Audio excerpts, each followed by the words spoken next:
제목은 한일 관계를 다시 본다, 다시 생각한다 하는 제목입니다.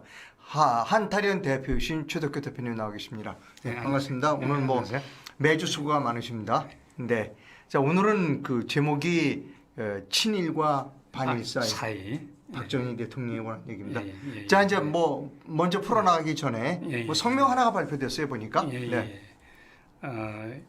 일단 그 전번 시간에 우리가 이승만 대통령을 말씀드렸고, 우리가 익히 알고 있는 것 같지만 사실상 이승만 라인 평화선을 통해서 독도를 우리가 우리의 땅으로 영토로 소유했다. 일본에서 보면 강점이라 그러고 우리가 소유한 거예요. 아무튼 그 일로 인해서 이승만 대통령은 사실상 6.25를 통해서 반공의 아이콘 그리고 독도 사태로 인해서 반일의 아이콘으로 자리매김이 된 거예요. 이거 우리가 몰랐던 사실이 되게 대충 보면 두 번째 후자를 내가 모르죠. 근데 그때 보니까 뭐 일본 배가 뭐 수천 척이 납포되고 그다음에 일본 사람이 많이 죽었어요 보니까. 44명이 죽고 한 4,000명 정도가 억류당하고 이런 엄청난 무력적인 일본으로 보면 굉장히 기분 뭐라 그럴까. 그러니까 일본 사람이 이승만을 생각하면 완전히 뭐 그러니까 지금 연배가 좀 있고 역사를 조금 아시는 분들은 무조건 반일 그러면 이승만을 일본 사람이 생각할 때 굉장한 반일주의자가 이승만이다라고 생각하겠어요. 그러니까 너무 아이러니한 거는 반일의 아이콘이 그렇게 자리매김되면서 사실은 이승만 대통령 혼자의 책임이 전혀 아니거든요. 왜냐하면 그 당시에 백범 김구라든지 모든 한국의 정치 세력들은 반일을 내세웠기 때문에 강하게 주장했으니까 거기서 만약에 이승만 대통령이 반일을 같이 안 했다면 힘들었겠죠. 정책의 입지가 존재하기가 어렵죠. 이제 그런 깜짝 놀라서 일본 사회에 많이 죽었어요 보니까. 그렇죠. 그런 정세 속에서 이승만 대통령이 건국으로 나아갔다 하는 그런 말씀을 드린 거고요. 오늘 말씀드릴 친일과 반일 사이. 서두에서 친일과 반일 사이 우리 서두에 말씀드린 것은 최근에 윤미향 사건이 7개항이 거의 그 횡령 등 사기 등 거의 다 무죄가 됐어요. 그러니까 횡령 금액을 검찰이 1억을 받는데 거기서 17%만 인정이 됐어요. 그러니까 1,700이고 벌금은 1,500만 떨어져요. 그래서 무죄가 떨어졌다고 해서 난리가 났어요. 민주당에서 사진을 제일 먼저 사진을 보니까 아주 좋아하는 사진이 있던데. 이재명 대표부터 뭐 사과한다 그러고 민주당 사람들이 지금 다 사과한다 그러고 난리가 났어요. 찾아나는데 이쪽에 있지 않나요? 더 나가면 있을 것 같은데 이쪽에.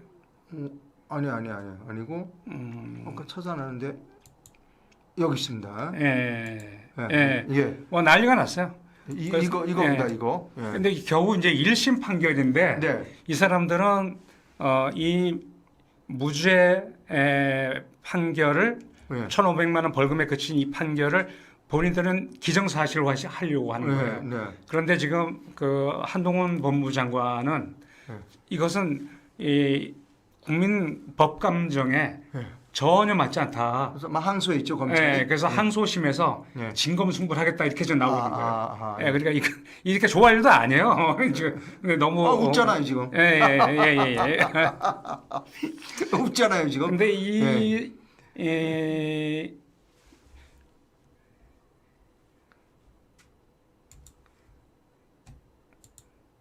문제가 어떤 문제냐면 지금 윤미향을 둘러싸고 그동안 해온 그 행태가 돈밖에 모른다. 그래서 원래 부산에 정대협이 있어요 또. 부산 정대협. 거기서 이제 김문수 그 이사장인데 서울에 정대협이 부산에도 있는 거예요. 근데 그분은 지금 그 원래 윤종옥 정대협을 만든 그 대표랑 같이 요즘은 정의연이라고 그러잖아요. 정의경연대. 정대협을 만든 장본이래요. 초창기 멤버예요. 그분이 뭐라고 얘기하냐면 윤미향이가 대표가 되고 나서 정대협이 돈만 모으는 집단이 돼버렸다. 돈만 예. 밝히는 집단이 됐다. 그러니까 국내만이 아니라 해외에서도 돈만 밝히는. 네. 근데 거기에는 이제 뭐 어떤 내용이 들어있냐면 우리가 얘기하는 그 평화의 소녀상이라고 하는 위안부 동상이라고 하는 상징적인 그 정치 조형물을 내놓고 이제 돈을 끌어담는 거죠. 네. 근데 이러한 어마어마한 일을 벌인 윤명희의 배경에는 또 누가 있느냐? 네, 그 배경에 그게 중요하죠. 예. 그 바로 우리 성명서에서는 윤명 사건을 오판한 반일 종북 주사파, 반일 종북 주사파, 법조 카르텔 척결을 해라. 법조 카르텔 뒤에 있었다. 그러니까 특정 편향된 이념을 가진 사람들이 예. 법조계에 지금 또아리를 틀고 있는데 네. 이들은 그동안 말도 안 되는 사건을 많이 그동안 오판을 했어요. 그래서 실제로 이 사람들은 이미 국가보안법에 저촉이 된 인물들이 판사로 되어 있는 경우도 있고. 보니까 국가법 협의를 옛날에 있죠. 이 판결 받은 판사도 있더라고요 보니까. 그런 사람이 판사예요. 그런가 하면 윤명의 남편 또한 그 국가보안법에 저촉된 역사를 갖고 있고. 그래서 사법부가 지금 법조 카르텔에 의해서 주사파에 가까운 사람들 이런 사람들과 연계되어 있기 때문에 윤명 사건을 누가 맡느냐에 따라서 이건 달라질 수밖에 없다. 그러니까 이 사건을 그대로 우리가 기성사실하면 안 된다. 이거 잘못된 오판된 그 결과고 여기서 저희가 좀 확인을 할 것은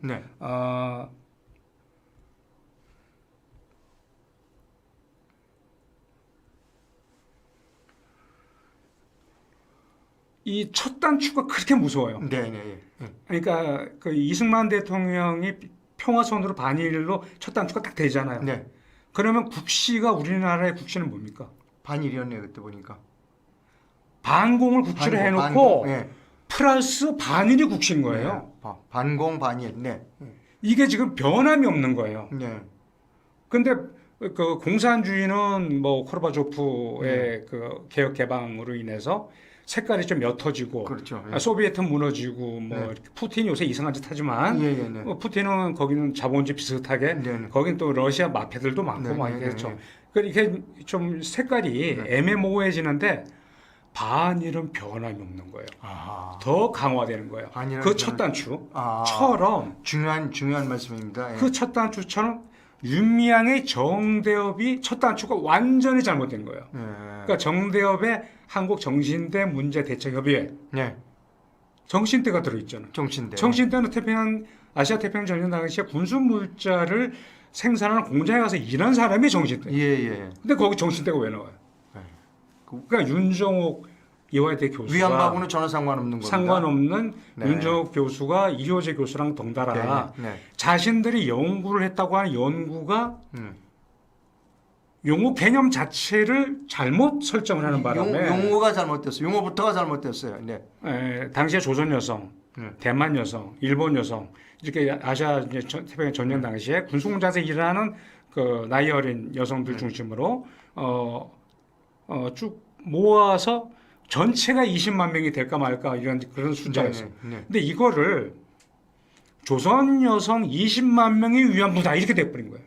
3개국 여성이 군수공장에서 일하는 여성들의 숫자를 잠정 추계한 게 20만인데 조선 여성 위안부가 20만 명이다.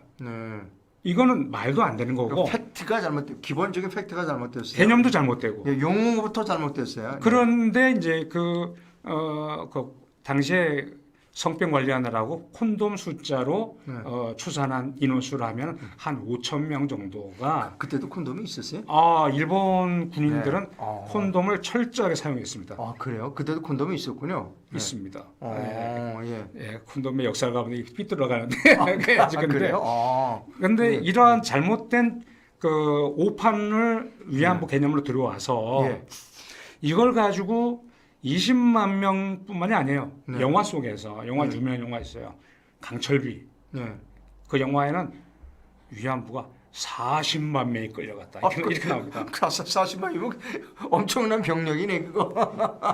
그러니까 한국 사람들은 역사를 근거 있는 사료를 통해서 공부하는 게 아니라 이러한 유언비어와 상업 영화를 통해서 역사를 배우는 거예요. 예. 네, 40만 명 좀 심했네. 그러니까 뭐 많이 심했네요. 40만 명이 뭐. 이건 뭐 도대체가 말이 안 되는 거죠. 네, 이런 상황에서 네.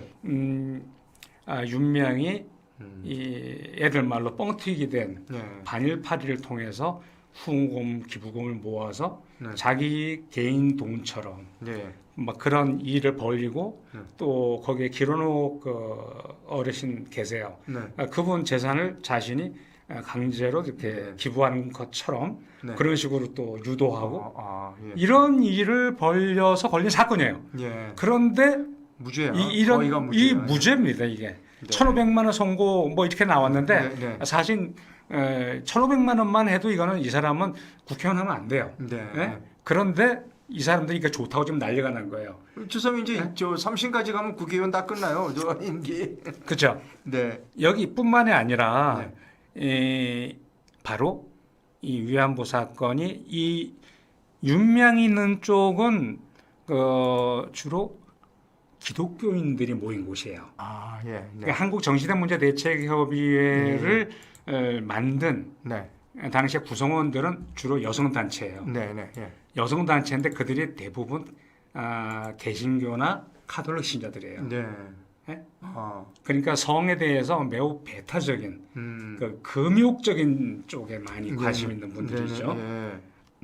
그래서 그들이 윤명은 그냥 윤명이 아니라 이 남편과 더불어 종북 주사파들의 라인에 있는가 하면 윤명을 중심으로 지금 이 주변에는 여성 단체들이 포진하고 있는 거예요. 그러니까 페미니즘과 주사파와의 결합된 인물이다.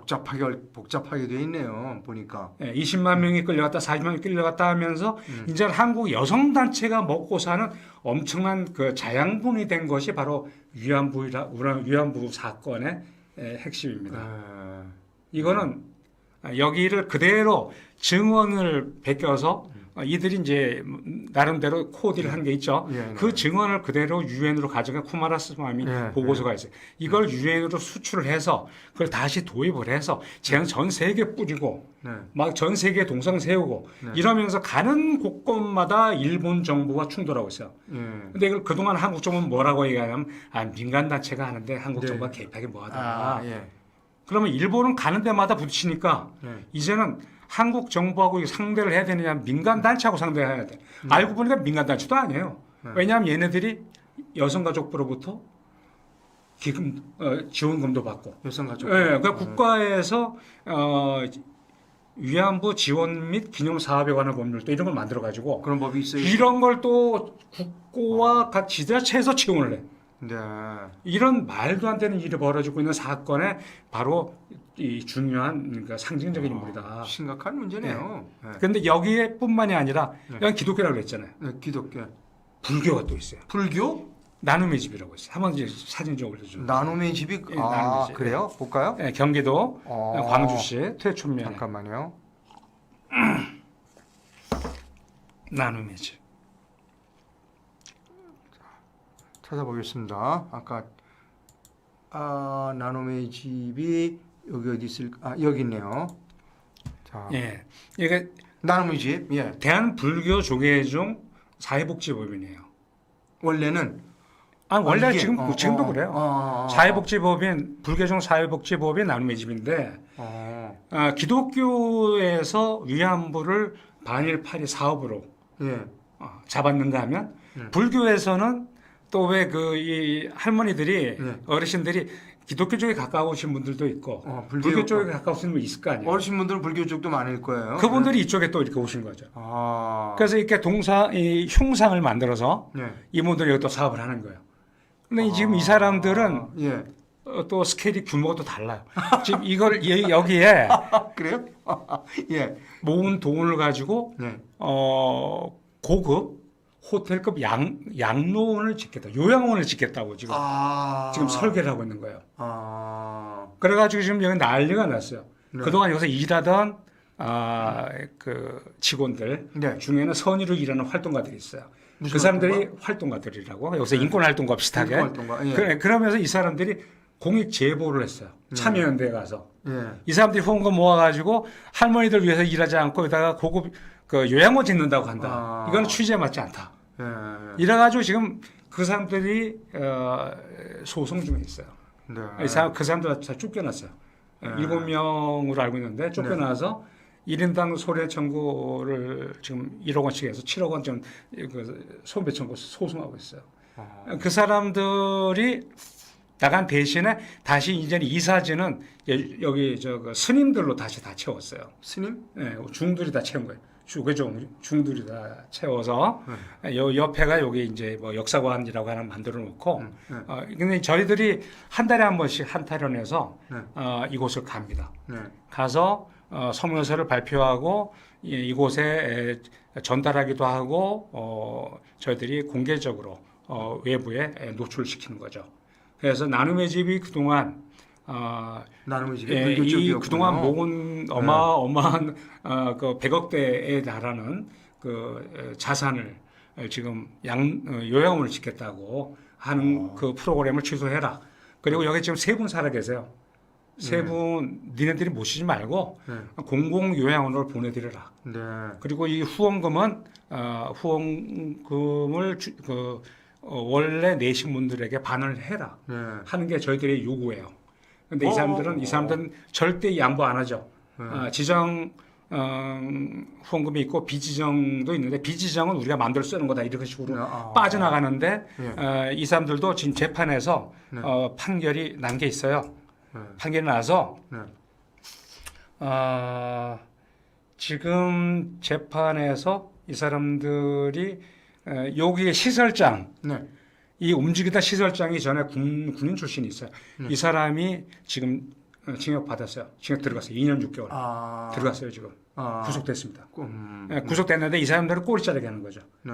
걔네들만 자르고 자기들은 아무 일 없다고 이렇게 지금 빠져나가는 건데도 불구하고 이 사람들이 이번에 벌금을 1,000만 원 받았어요.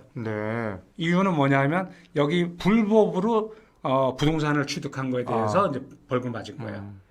아무튼 이런 사건이 윤명만 있는 게 아니라 나눔의 집도 있다. 그러니까 뭐 윤명을 위시해 갖고 뭐 여성계, 저기 기독교계, 불교계 이게요. 이거를 우리 그 자본주의도 좀 이렇게 고급적인 자본주의로 얘기할 수 있고 왜냐하면 그 나라에 철학이 있는 사람들이 정치를 하면 자본주의가 좀 이렇게 교양스럽게 고급스럽게 할 수 있죠. 근데 한국같이 이재명이 대통령이 될 뻔한 나라 이런 나라는 천민자본주의, 그러니까 카지노 자본주의, 마피아 자본주의 지금 그렇게 본다면 한국의 종교와 페미니스트들은 그러나 천민자본주의에서 무주공산의 위안부라고 하는 깃발을 들고 먹이사슬을 하나 딱 잡은 거죠. 근데 이거를 한국 국민들은 위안부 할머니들 불쌍해. 일단 그렇게 생각하죠. 틀린 말 아니에요. 왜냐하면 평화 시기에 섹스 워커란 말 아십니까? 그 성노동자라고 그러죠. 성노동자라는 용어가 한국에서 개념 잡는데 10년 걸렸어요. 그 용어를 제가 이제 운동을 하면서 한 건데 그 성노동자들이 평화시의 성노동자 하는 그 비즈니스와 전 시기는 달라요.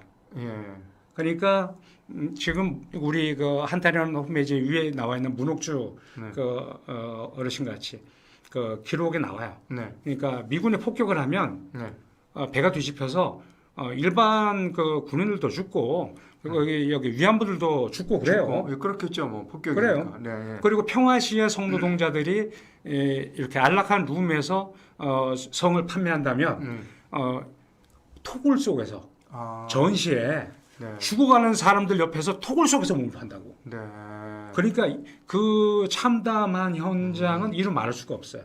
그러니까 우리가 위안부가 돈을 많이 벌었다. 이런 걸 또 우리가 그걸 크게 떠들 필요도 없어요, 사실은. 그러니까 일본이 전쟁을 일으켜서 벌어진 그 아주 참화 속의 위안부의 모습. 이건 우리는 기억을 해야 된다. 이 이야기 또 뭐랑 이어지냐면 징용 노동자가 고임금을 받았다. 네. 이것만 또 얘기해서는 안 돼요. 아하. 전쟁터에서 사람들이 죽어나갈 때 네. 일본군이 죽을 때 옆에서 비행장 공사하던 조선의 노동자도 죽는 거예요. 네. 예. 이것도 우리는 함께 봐야 한다. 예, 잊어서는 안 된다. 예, 함께 봐야 전쟁의 한다. 참화를 우리가 네. 잊어서는 안 된다. 예. 이렇게 우리가 정리를 할 수 있겠죠. 예. 네. 네네. 그리고 마지막으로 요 윤명 파트에서 마지막은 뭐가 있냐면 네. 소크라테스 아시죠? 소크라테스요. 예. 네. 이 소크라테스 알죠? 네, 만나본 적 없어요? 네, 자 소크라테스요. 네, 마음속으로. 예. 자. 소크라테스의 웅변수를 네. 소크라테스가 스스로 배웠다고 얘기한 네. 여성이 아스파시아라고 하는 여성이 있어요. 예. 그 아스파시아라는 여성의 직업이 헤타이랍니다. 그러니까 소크라테스가 자기가 웅변수를 배웠는데 네. 그 웅변수를 가르쳐준 여자가 헤타이라예요. 이 이 헤타이라라고 하는 고대 그리스의 직업이죠. 그러니까 요즘으로 얘기하면 매춘부가 되는 거예요.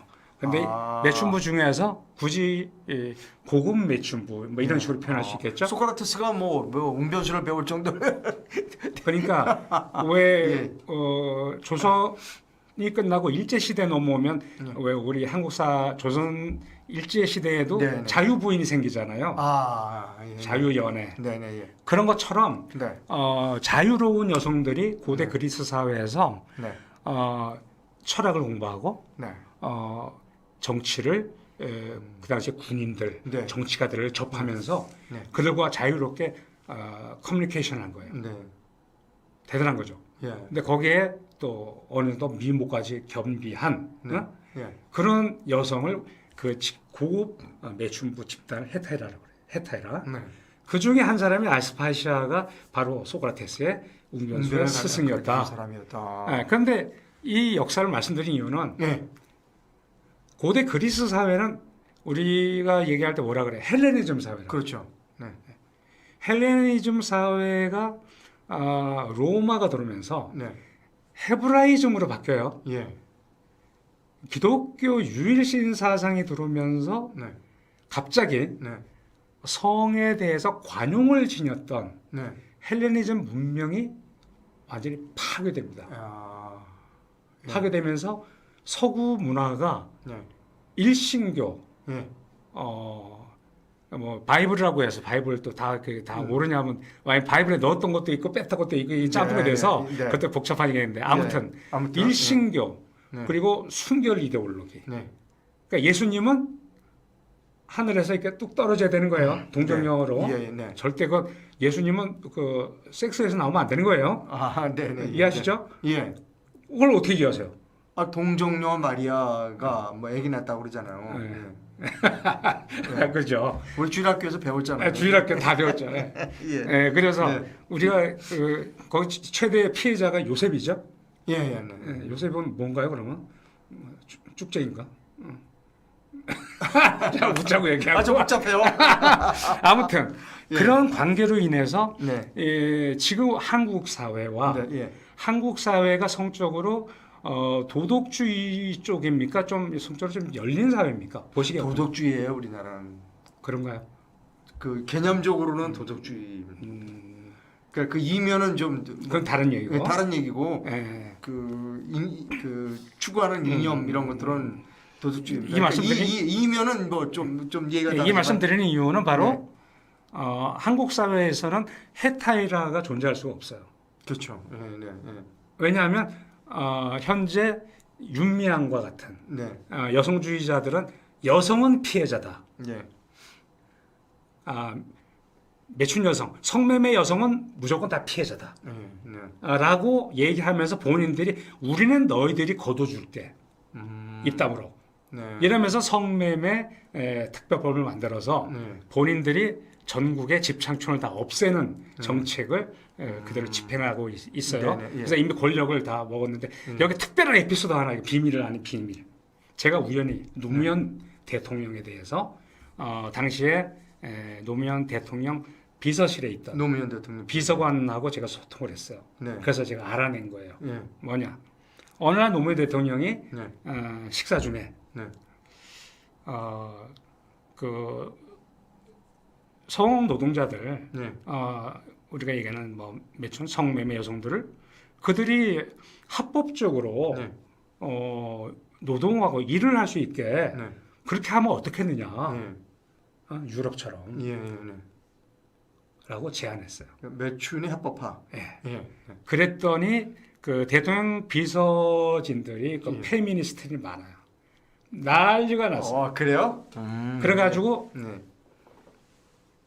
페미니스트들 앞에 약간 우스갯소리 하자면 노무현 대통령이 무릎을 꿇은 거예요. 그래서 본인이 가지고 있는 정치 철학, 네. 왜냐하면 그 옆에 유시민이가 있거든요. 예. 네. 유시민이가 당시만 해도 정신이 조금 맑을 때요. 지금은 완전히 엉망됐지만 그래요? 지금 이제 구제불능이고 네. 유시민이가 독일에서 공부를 했어요. 네. 그래서 유시민이가 독일의 우리가 얘기하는 섹스 트레이드, 성거래 제도. 네. 근데 사람들이 이걸 갖다가 섹스 트래피킹, 네. 성 인신매매와 섹스 트레이드, 성거래와 한국 사회는 구분을 안 해요. 다 인신매매라 그래. 예. 내가 돈 벌러 나왔는데 나보고 인신매매 당했대. 예. 이게 말이 안 되는 거죠. 그래서 그러나 독일의 제도를 익히 공부한 유시민이가 있었는데도 불구하고 네. 유시민도 페미들한테 다 항복해버렸어요. 네. 얘 여기에 또 뭐까지 있냐면 요즘 그 털보라고 있죠, 털보. 그 유명 털보. 김어준. 네. 김어준의 딴지일보 하면서 네. 딴지일보에는 섹시한 얘기들이 굉장히 많아요. 네. 얘는 성에 대해서 자유주의자예요. 네. 얘는 돈을 벌기 위해서 페미한테 무릎을 딱 꿇고 네. 일체 성의 얘기를 하나도 안 합니다. 네. 무릎 꿇는 사람 많아요. 진중권도 독일에서 공부를 했어요. 예. 얘도 일체 얘기를 안 해요. 재밌네 오늘. 근데 예. 근데 점점 주제하고는 좀 멀어지는 것 같아요. 어떻게 박정희 얘기를 해야 되는데. 그래서 빨리 박정희 얘기 넘어가야 되는데 시간이 어떻게 됐어요 이거. 예. 아무튼 넘어갑시다.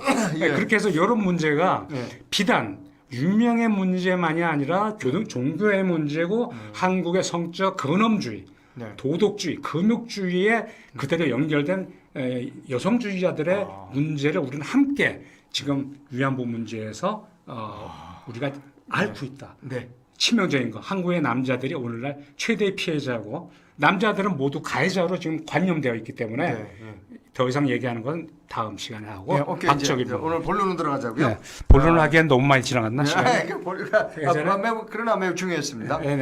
이 친일과 반일 사이 박정희라는 제목의 2부입니다. 2부 들어가기가 좀 인트로 부분이 좀 길었어요. 네. 그렇죠? 네. 상황이 어떻게 그렇게 돼 버렸어요. 네. 자. 박정희 대통령은 여러분들 잘 아시지만 이승만 대통령이 건국의 아버지면 박정희 대통령은 산업화의 아버지죠. 여러 가지 뭐 어떤 정치도 다 공과가 있지만 어쨌건 지금까지 한국이 이 정도 GDP를 누릴 수 있는 그 기반을 마련하신 것은 틀림이 없습니다. 예, 그렇죠. 그렇죠. 네, 여기에 대해서 뭐 논란의 여지는 없어요. 근데 1965년 한일 협정에서 바로 친일과 반일 사이가 이제 등장하게 됩니다. 한일 협정 그 사진을 한번 볼까요? 네. 한일 협정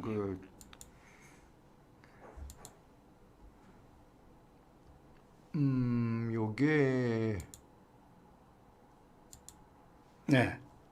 한일 협정의 기본 조약에 서명하는 겁니다. 하신 거죠. 서명하는 그런 내용입니다. 네. 그리고 그 내용이 있어요. 한일 협정 내용이 오늘 저도 처음 알았는데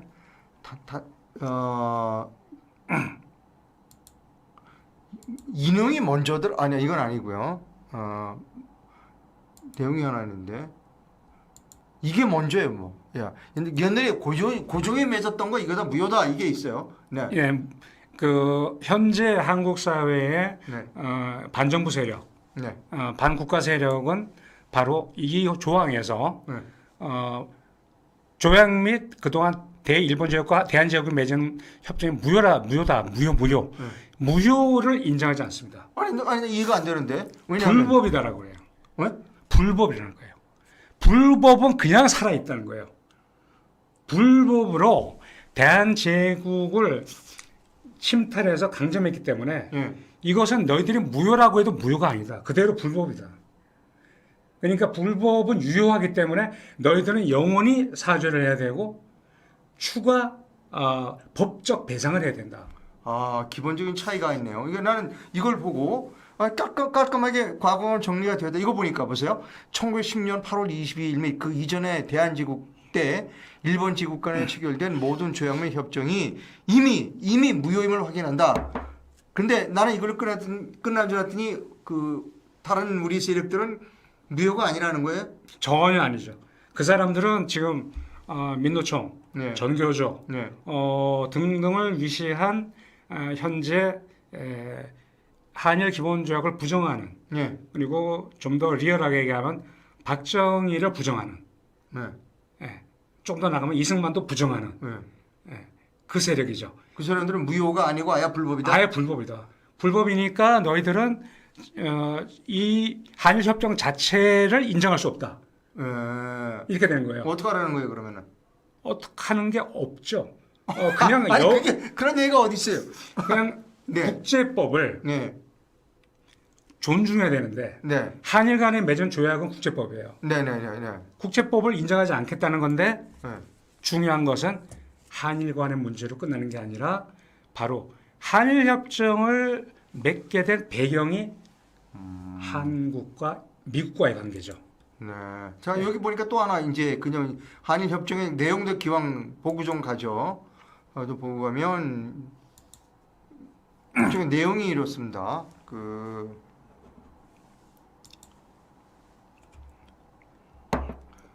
한국 정부가 앞으로 식민 지배와 관련해 더 이상 일본의 배상을 요구하지 않기로 하고 일본이 무상 3억, 정부 차관 2억 달러, 민간 차관 1억 달러를 지급하기로 합의했다 하는 한일 협정입니다. 이것도 인정 안 하겠네. 인정 안 하죠. 여기서 지금 이제 유무상 5억 달러인데 무상 3억 달러는 노무현 때 민관 공동위에서 무상 3억 달러는 지금 그 징용 다녀오신 분들에 대한 금액이 포함된 거라고 지들도 인정했어요. 그런데도 불구하고 이걸 문재인이가 뒤집는 거예요. 이제 이거 우리 순서대로 나가면 문제 뒤에 나오게 되는데 그래서 이 약속 자체를 다 우리는 모른답니다. 반정부 세력은 정부 주사파들이 이걸 다 모른답니다. 그냥. 모른다. 그러면 어떻게 돼야 돼요? 모른다 그러면 아주 간단해요. 미국이 바로 일본과 전쟁을 했잖아요. 연합군이 전쟁했잖아요. 그러면 당시에 조선인으로서 일본 군대에 간 사람들은 연합군이에요, 일본군이에요? 그 당시는 일본군이죠. 그러면 조선인으로서 일본군으로 간 사람들, 그 사람들을 피해자라고 우리가 관념한다면 그림이 좀 이상하지 않아요? 그렇죠. 이상하죠.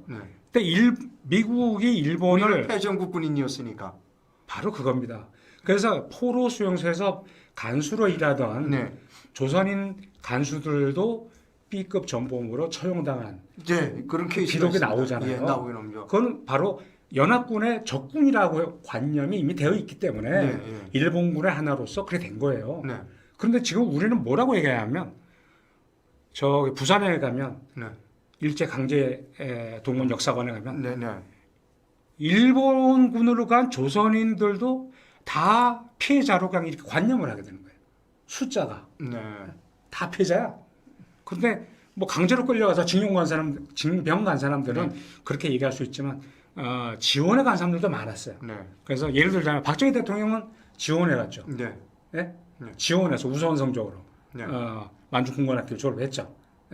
근데 박정희 대통령은 그럼 박정희 대통령도 피해자인가?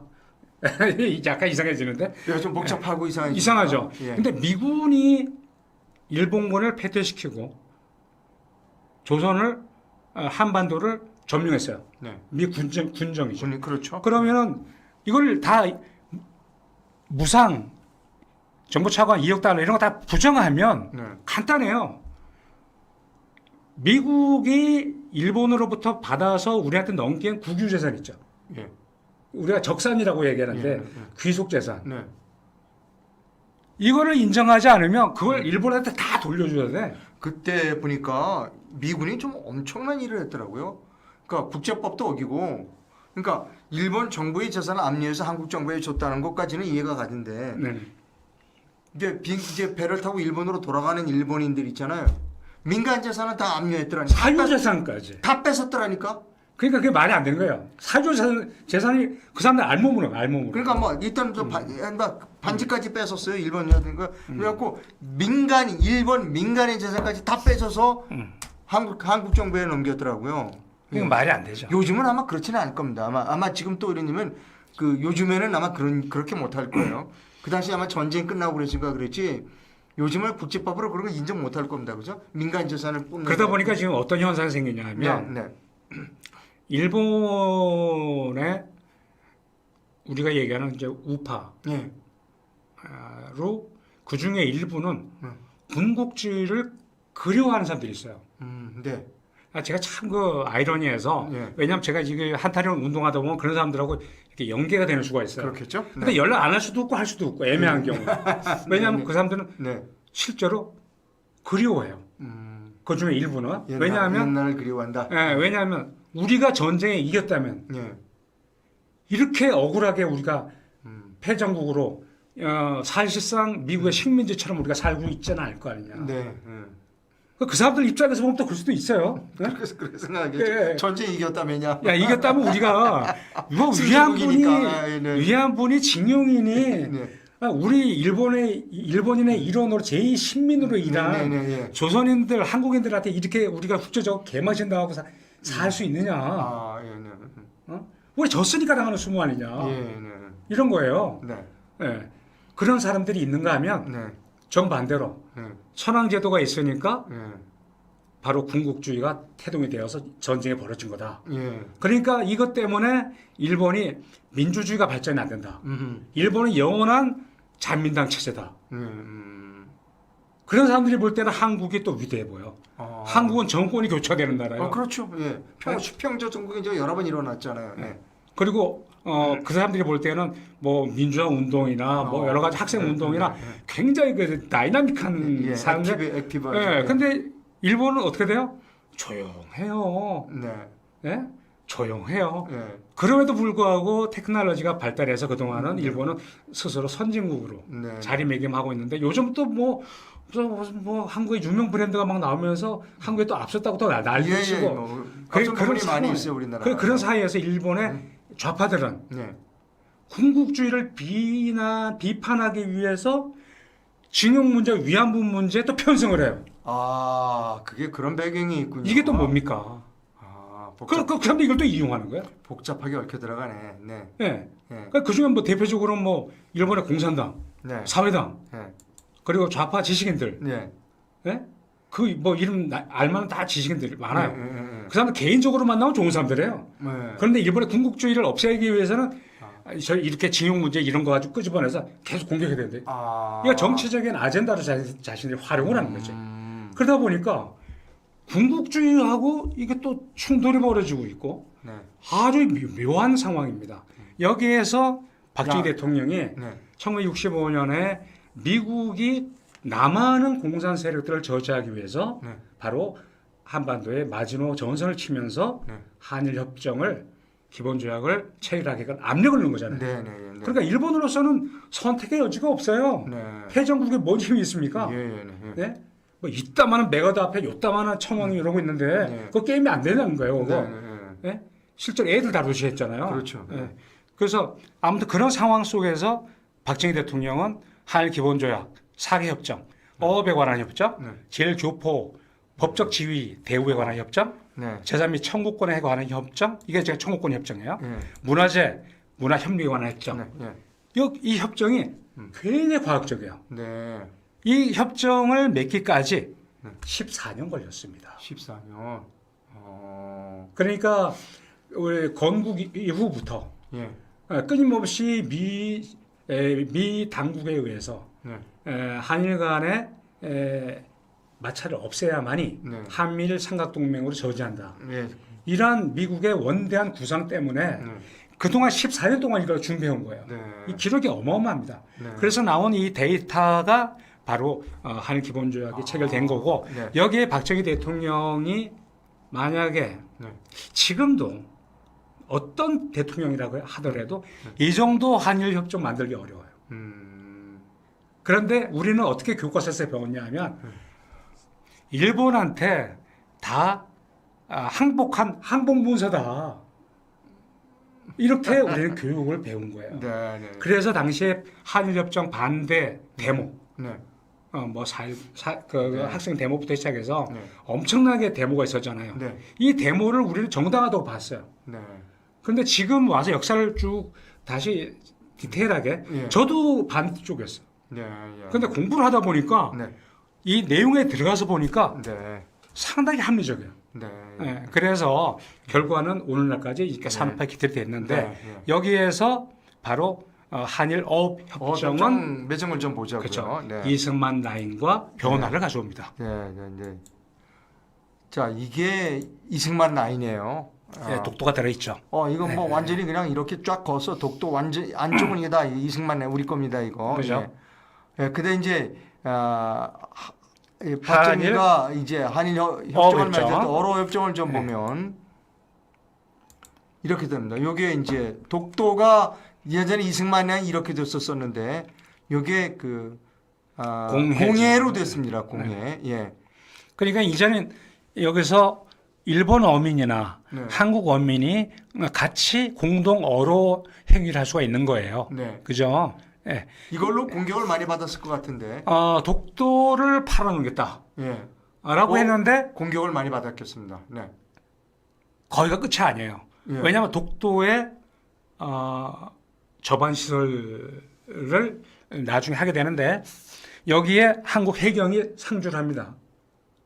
해경은 옛날 이승만 때도 상주하지 않았었어요? 근데 그걸 철수 안 한다고요? 계속은 안 네, 이게 한다. 계속 여기 독도는 그래도 우리 땅이에요. 그래도 우리 땅이다. 우리 땅이에요. 이유는 바로 일본과 박정희 정부와 사이에 밀약이라고 있어요. 독도 밀약. 독도 밀약. 예, 독도 밀약. 예. 예. 독도 밀약이 65년 1월 11일에 맺어집니다. 네, 내용이 뭡니까? 재밌겠는데, 흥미롭겠는데, 독도 밀약. 네, 밀약. 네. 이 밀약은 핵심은 이거예요. 네. 독도 문제는 네. 해결하지 않는 것을 해결하는 것으로 한다. 독도 문제를 해결하지 않는 것을 해결한 것으로 본다. 네. 그대로 우리 땅이다 이거니 결국 우리가 지존하는 거다. 독도를 두고 서로 비방하지 말자. 그 대신 독도에 그동안 이승만 라인에서 거기 상주하던 해경이나 이런 최소한의 시설 이렇게 해놓은 게 있잖아요. 거기에 대해서는 우리는 시비는 안 건다. 일본이 시비를 오지 않는다. 그러나 서로가 이걸 가지고 계속 소모전으로 나가지 말자. 밀약이 있었다. 밀약을 있는데 네. 그 밀약 문서가 바로 박정희 대통령이 독도를 팔아넘겼다는 문서라고 간주되기 때문에 들리는 바에 의하면 박정희 사후 신구 부니까 전두환 대통령 시절 같아요. 그때 독도 밀약 문서를 태워서 없앴다. 밀약 문서를 태워서 없앴다. 네, 그렇게 기록에 나와 있습니다. 네, 자료 뒤져보면 그렇게 나와요. 공식적인 문서는 존재하지 않는 거네요. 존재합니다. 왜냐하면 일본이 갖고 있겠네. 외무성 내부 자료에 그대로 들어가 있어요. 그렇게 우리 것만 태운다고 뭐 일본 게 어떻게 되겠어요? 그렇죠. 차라리 우리가 가지고 있는 게 낫겠지. 네. 그래서 독도 밀약이 그대로 좀 유효한 선에서 이제 우리가 다음에 해야 될 뭐 대통령들이 있잖아요. 여기서 이제 또 막 사건 사고가 막 나오죠. 그래서 시간이 거의 되는데 이제 결론부로 말씀드리자면 준비된 자료가 뭐 일본 사람도 나오고 뭐 독일 사람도 나오고 뭐 나오던데 아까 준비된 자료 보니까 사진을 아까 좀 볼까요? 안 보여준 사진이 있어요. 일본 사람은 좀 볼까요? 이 친구. 이 사람이 오카무라 야스지. 이 사람은 당시 일제가 아시아 태평양 전쟁을 일으켰을 때 파견군 참모 부장이었어요. 계급은 대장입니다. 파견군? 파견군. 그러니까 왜 중일 전쟁하면 중국에 일본 파견하잖아요. 파견군 참모 부장인데 이 오카무라 야스지. 이 사람이 바로 위안소를 설계한 사람이에요. 그래서 당시에 중국으로 나간 군인들이 현지에서 여성들을 강간하고 이런 현상이 막 벌어지니까 이대로 두면 중국 사람들한테 일본이 이미지가 당시에는 이미지가 뭐였어요? 당시에 서양의 오랑캐로부터 동양을 해방시키자 이런 취지로 그 아시아 전쟁 일으켰잖아요. 맞죠? 네. 그런 일본이 와가지고 여성들 강간하면 이게 뭔 짓이야 이렇게 나올 거 아니에요. 그래서 위안소를 설치 강간을 막기 위해서 현지에 막기 위해서 그 위안소를 설치를 하자고 설계했던 사람이고 이 오카무라 야스지 대장은 후일 자신이 부끄럽지만 나는 그때 그 설계를 해야만 했었다. 부끄럽지만 설계만 했었다. 라고 얘기를 했어요. 그래서 이 오카무라 야스지의 설계가 바로 그 시점이었다 하는 것이고 그 사진 하나 더 보여주세요. 그럴까요? 독일 사람? 이 사람이 발터 폰 브라우히치. 폰 브라우히치 나치 독일의 육군 최고 살인관입니다. 폰 브라우히치. 이 사람이 바로 그 유럽에서 독일 병사들이 민간인 여성들을 강간하는 것을 막기 위해서 당시에는 유럽에는 성이 자유로운 사회이기 때문에 매춘업소가 민간 매춘업소가 많았어요. 거기에 성병 관리를 나치 독일의 군의관들이 성병 관리를 하면서 그 매춘업소에 독일군에 드나들 수 있도록 제도를 허가한 사람이에요. 폰 브라우히치가. 이 폰 브라우히치가 뭐라고 얘기했냐면 흥미롭습니다. 뭐라고 했냐? 그렇게 좋으십니까? 아니 일본 사람은 그렇게 얘기했는데 뭐라고 얘기했냐면 독일 장병들이 정기적으로 매춘업소에 출입을 하는 것은 군의 사기에 매우 도움이 된다. 라고 얘기했어요. 그러면 바로 아까 오카무라 야스지가 폰 브라우히치만 그런 게 아니라 사진 마지막으로 하나 보여주시죠. 오늘 뭐 흥미진진합니다. 이 사진. 별 사진 다 나와요. 종군 위안부 창부의 그림 16세기도 있네. 동판화라고 되어 있습니다. 이 책은 16세기, 역사로 보는 세계 성풍속이라고 하는 복전 화은이 지은 책이 나오는 건데 바로 이 그림의 오른쪽에 여성 있죠? 이분이 창부예요. 종군 위안부예요. 종군 위안부. 그리고 여기는 병사죠. 그러니까 전쟁을 따라다녔네, 저 여자들이. 그래서 전진하라, 뭐 창부 연대 이런 용어가 나옵니다. 그래요? 그러니까 부대가 같이 다니는 거예요. 병사 부대가 있으면 창부 부대가 있는 거예요. 근데 재밌는 것은 철저하게 반드시 현금을 받거나 현금이 없으면은 뭐 창이나 칼이나 방패 같은 것도 압수합니다. 그래요? 무기 압수해요. 무기 압수. 이거요. 그냥 뭐 난 공짜로 몸을 뺏겼어 이런 게 아니에요.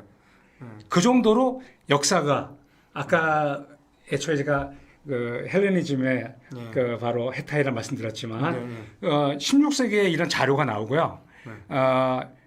그리고 그 독립전쟁 당시에도 미국의 독립전쟁 당시에도 그 부대가 같이 따라다녔다는 기록이 나와요. 그러고 보니까 제가 기억이 나는데 반일종주주의라는 책 있죠? 반일종주주의라는 책에 보니까 한국군도 그 전쟁 때 그 후방에서 그 운영한 기록이 있더라고요. 다 나오죠. 다 나오죠. 반일종주주의에 있는 겁니다.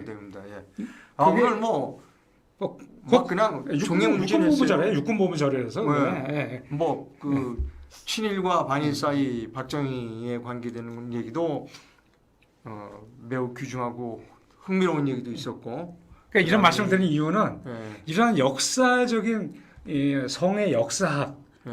엄청난 인간학, 인류의 역사를 갖다 놓고 위안부다, 선악으로 본다거나 일본은 저렇게 역사적인 걸 보고 자기들도 벤치마킹 해가지고 그 설계를 한 건데 일본을 악의 축으로 본다거나 매우 우리가 편협한 사고라는 걸 말씀드리는 거고 박정희 대통령은 그 점에서 윤락행위 방지법이 있음에도 불구하고 인간의 그 성에 대해서 최대한 관용 정책을 베풀었던 사람이에요. 나중에 좀 뭐. 오늘 좀 장시간 아주 어떻게 너무나 재미가 있어갖고 뭐 시간 가는 줄 몰랐습니다. 다음 제목 뭡니까? 다음 주 제목은? 그래서 이번에 이제 저 친일과 반일 사이. 친일과 반일 사이에서 그러니까 신권 보니까 전두환, 노태우, 김영삼 이렇게 이어질 거예요. 전두환, 노태우, 김영삼. 다음도 만만치 않네요. 예, 여러분, 시청 잘 하셨죠? 예, 여러 가지를 생각하게 하는 그런 그 한일 관계를 다시 생각해 하는 그런 기획이었다고 생각합니다. 오늘 나오셔서 너무 감사하고요. 네, 감사합니다. 다음 주에 또 뵙겠습니다. 다음 주 기대됩니다. 예, 감사합니다. 또 뵙겠습니다. 예.